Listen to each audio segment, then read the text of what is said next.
Hello YouTube, it is your boy B3, back with another kicking, yes, you guessed it, TV reaction review. Haven't done a TV reaction review in a while. I wanted to review this the day after it premiered. I wanted to have the review up. That didn't happen, and I just kept putting it off. And now the next show in the series is like almost done at the time of recording this, and I'm like, oh shit. I kind of need to go ahead and get this up before I review What If. So here we are with Loki, Season 1. Loki's back, and I kind of hate that. It's a good show. Let me explain. So it picks off right after that scene in Endgame where Loki escapes with the Tesseract. He's a variant. He has created an alternate timeline by doing this act. Right?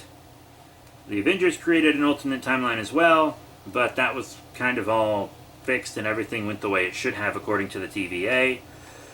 So they didn't get in trouble for it. But Loki's timeline wasn't supposed to happen, so they get him in trouble for it. He goes through a lot of character development with Owen Wilson really fast because he watches what his life would have been in the regular timeline, and he has to watch his mother die, and he gets to see how he grows closer to his brother, sees how he gives his life to save his brother, and it does confirm that it wasn't a fake-out death.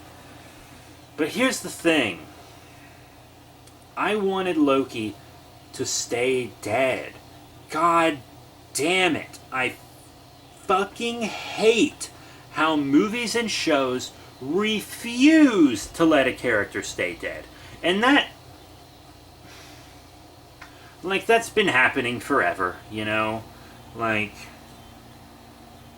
characters have been killed off in fiction and brought back constantly throughout literature and shit. It's happened to the best of them. The Wolfman was brought right back for Frankenstein Meets the Wolfman, and it even happened in Sherlock Holmes books back in the day. It almost caused a riot with Sherlock Holmes. That's why they had to bring those motherfuckers back to life. But it's a lot worse in the modern day.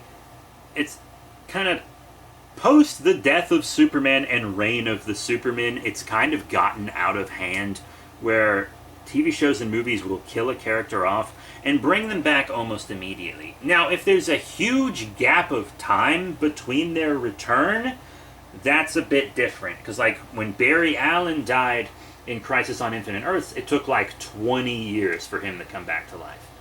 I have no problem with that. 20 years is a long fucking time for a character to be dead. He was dead a long time, okay? You know, Green Lantern, Hal Jordan was dead for a long time. I know these are all DC points of reference, but still, that's pretty wild. That's pretty wild, I think. But then a lot of characters die and come immediately back. Batman has died and come back immediately multiple times, you know. I'm specifically thinking of course, the Final Crisis and Return of Bruce Wayne, and then also within the New 52 during Endgame and stuff there. It just happens constantly now.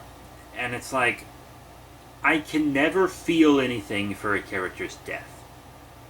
Because whenever I feel something, it doesn't matter. Every time I see a character die on screen now, I'm like, oh, okay, well, they'll be back.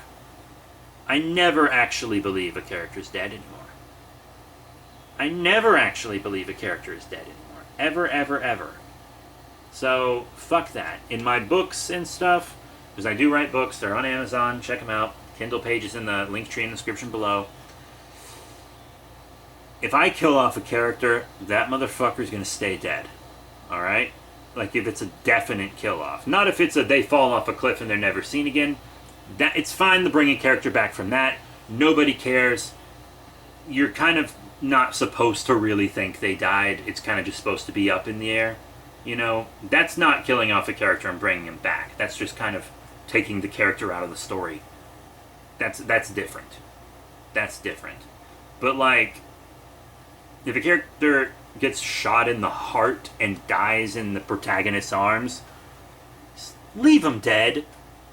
for Christ's sake, unless it's like a red herring fake out and it's like it was an imposter or something. Like in Batman Hush, that happened, and it worked really well for Batman Hush. But just give it purpose. You know, there are ways to do it, but don't just, like, the MCU's done it multiple times. Like, screw it, right? Just screw it. So yeah, that's that.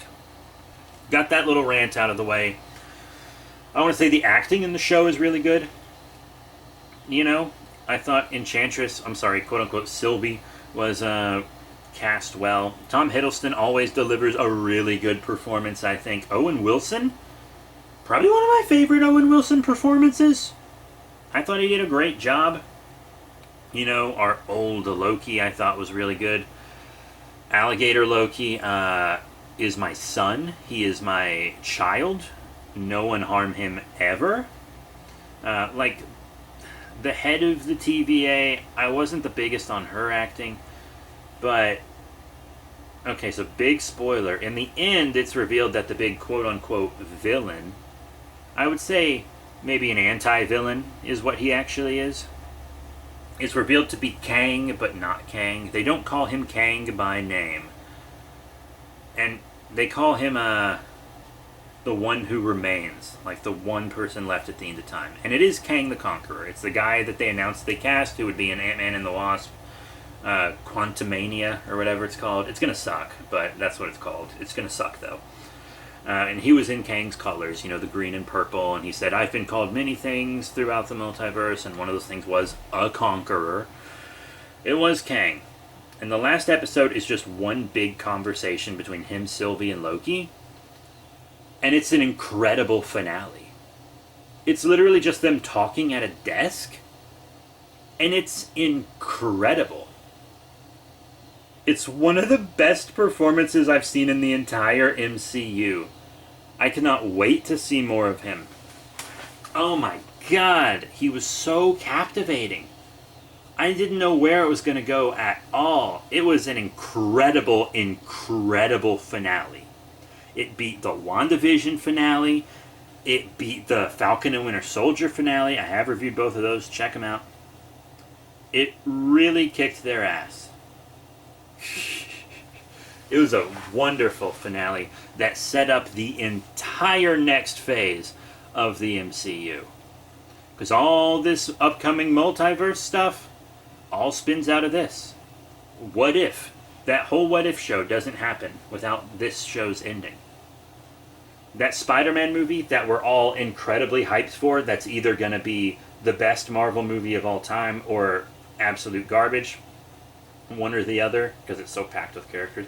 It's going to be one or the other. I did a video on it as well that's almost 40 minutes. So yeah, that film wouldn't be happening without the end of Loki. Doctor Strange sequel wouldn't be happening without the end of Loki. None of it. None of that would be happening without this show. That being said, the show does feel really forced. This is how I think the decision to make this show went down.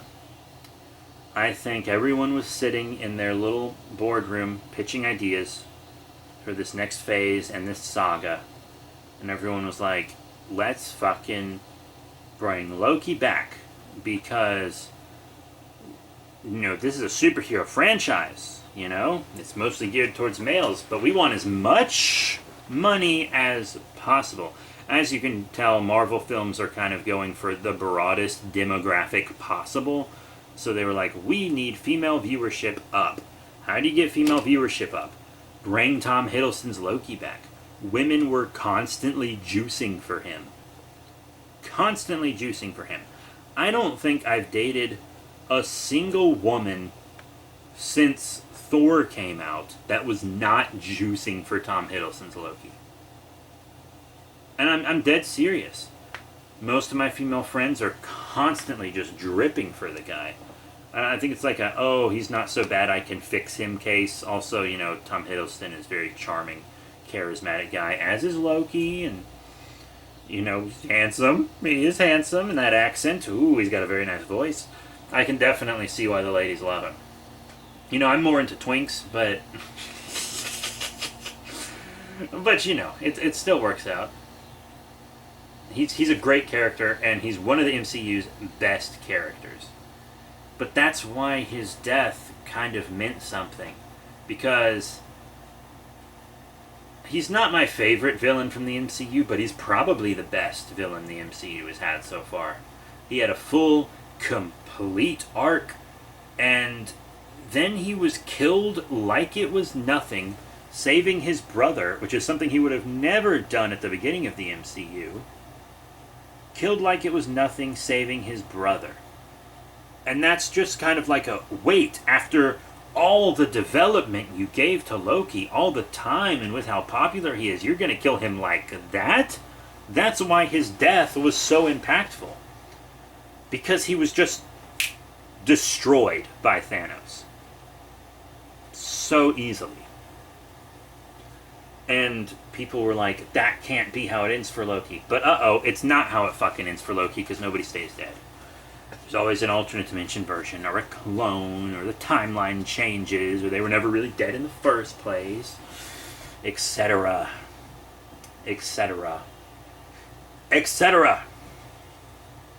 It just feels like the whole show was forced to really bring the female demographic back. And I have zero problem with any of the Marvel movies or shows being geared towards women.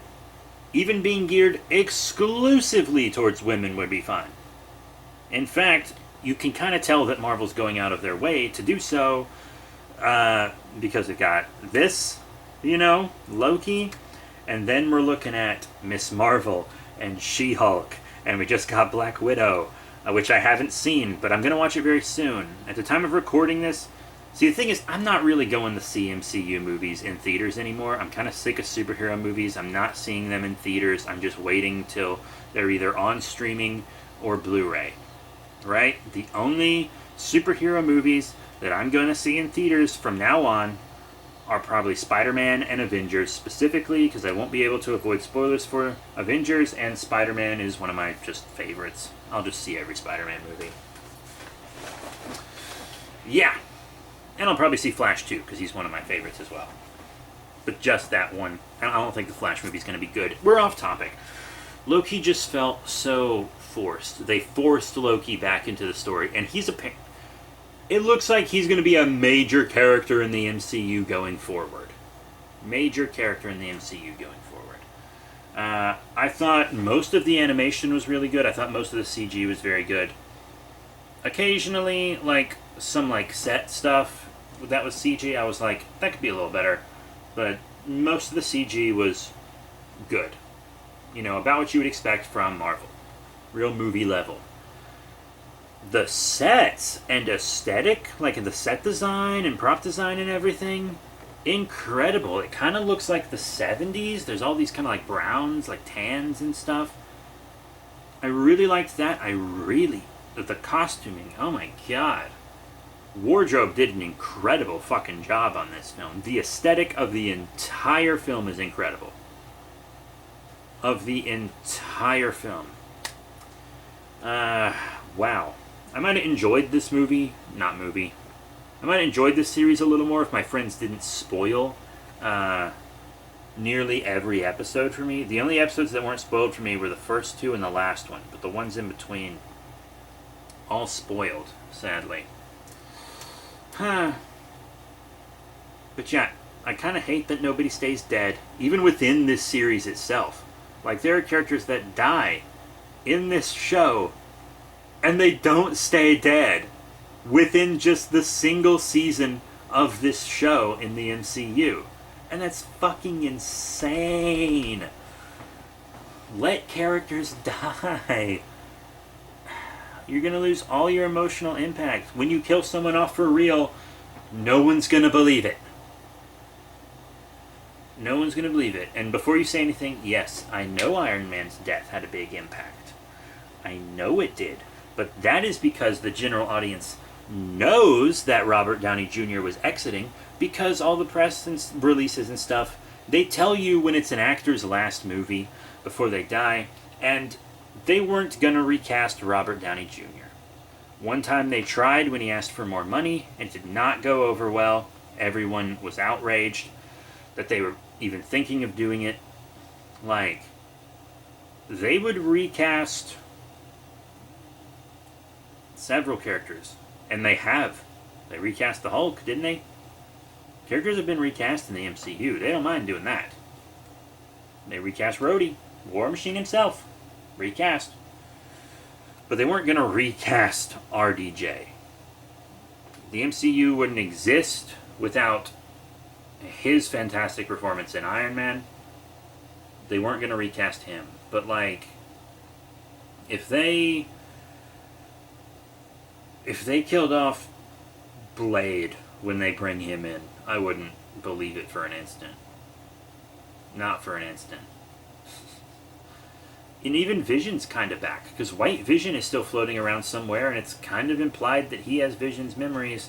This video is more of a rant about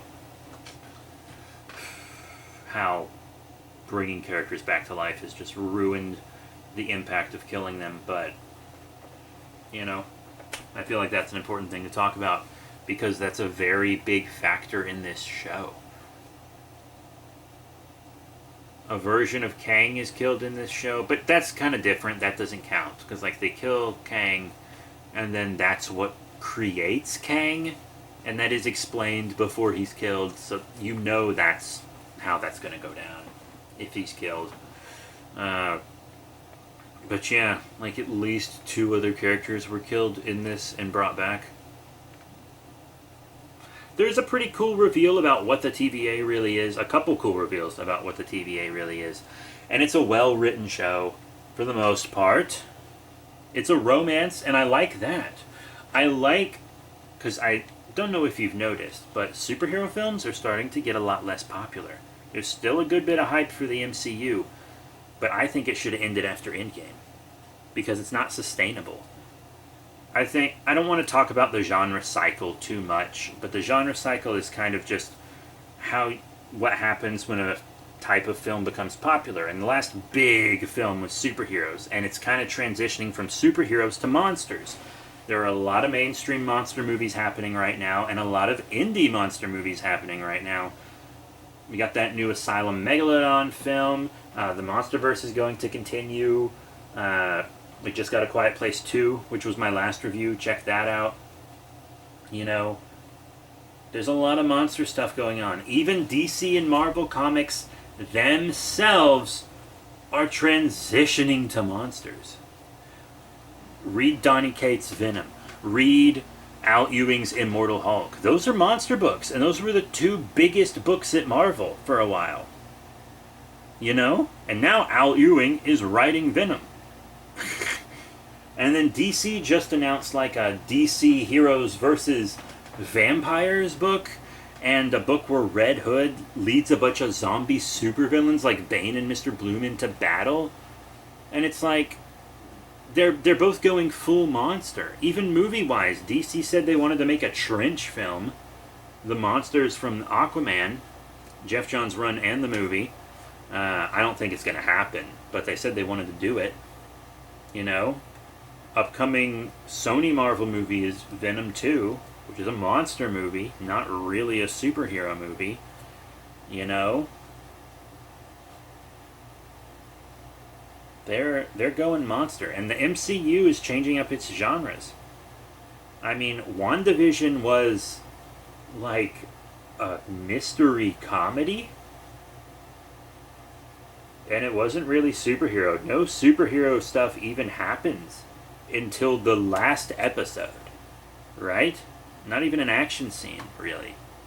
And then Falcon and the Winter Soldier was more like a war espionage type thing, and less of a superhero film. But it still had a lot of superheroic stuff in it still.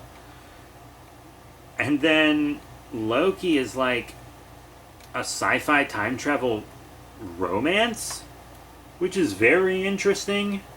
And it was clever about a lot of stuff, like how Sylvie was hiding in the timeline without the TVA knowing and things like that. Very clever. Huh. Very clever. But yeah, that's very interesting. And then, just to kind of reiterate my point, even What If is gonna have a zombie episode. At the time of recording, the zombie episode hasn't aired yet, but yeah, it's gonna have a zombie episode.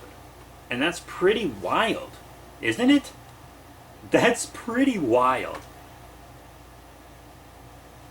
I don't know. And then Black Widow was an espionage movie, I believe, probably, kinda, right? I haven't seen it. Shang-Chi's gonna be a martial arts film. Blade's gonna be a horror monster thing. Like, there's so much going on, and the genres of these movies are changing because superheroes are going out of fashion. They are. So they kind of have to either make them other genres or end it. And that's kind of why I think the MCU should have ended after Endgame. Not that I haven't enjoyed all these Disney Plus series, because out of the 3 that I've watched to completion, they were all good. Loki's a good show. But also, come on. Come on. It's not sustainable. The MCU can't go for that much longer. And The Eternals certainly isn't a superhero movie. It's some kind of like... It's almost like more of a mythological type thing, you know? I keep forgetting The Eternals exists. I saw the trailer and it didn't impress me. I'm not gonna lie. Although I do think that it's got some cool wardrobe. Because I saw the action figures and I was like, those look cool. I'm not gonna get any of them, but they look cool. Kind of trying not to buy as many Marvel Legends and stuff anymore. But yeah, that's it for Loki. Is it a good show? Yeah, but it felt like just a really forced way to bring Loki back. Even though it's kind of the crux of all this multiverse stuff. Damn. The multiverse...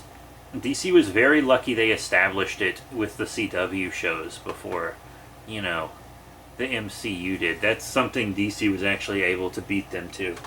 That and announcing a movie starring a black hero, but then DC's not going to make Cyborg. There's no way in hell. So, you know, MCU beat them to the first black superhero film anyways, even though it's not actually the first black superhero film, because Blade exists.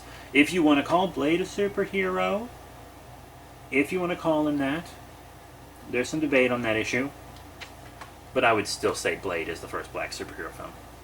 What am I talking about? This is a Loki video. We'll talk about Blade later when his stuff comes out. Which I do think will be pretty cool. Not gonna lie. I am excited for Blade. But that's it. Thank you all very much for your support. Remember to rate, comment, and subscribe. Check out all the cool links in the description below. Check out our Patreon. That'll really help us bring you more cool stuff. You know, I'll try to get the What If one to you faster, but I don't even know when What If ends. I haven't seen a single episode of it. But there are a lot of shows I want to bring you. I need to bring you What If, Power Rangers Time Force, Power Rangers in Space, Power Rangers Ninja Steel, and the original Twilight Zone. Also King Kong, the animated series, and Godzilla, the animated series, are high on my list to review. So definitely expect all that sooner than later. Sooner than later. So that's it. Thank you all once again, and I'll see you all next time.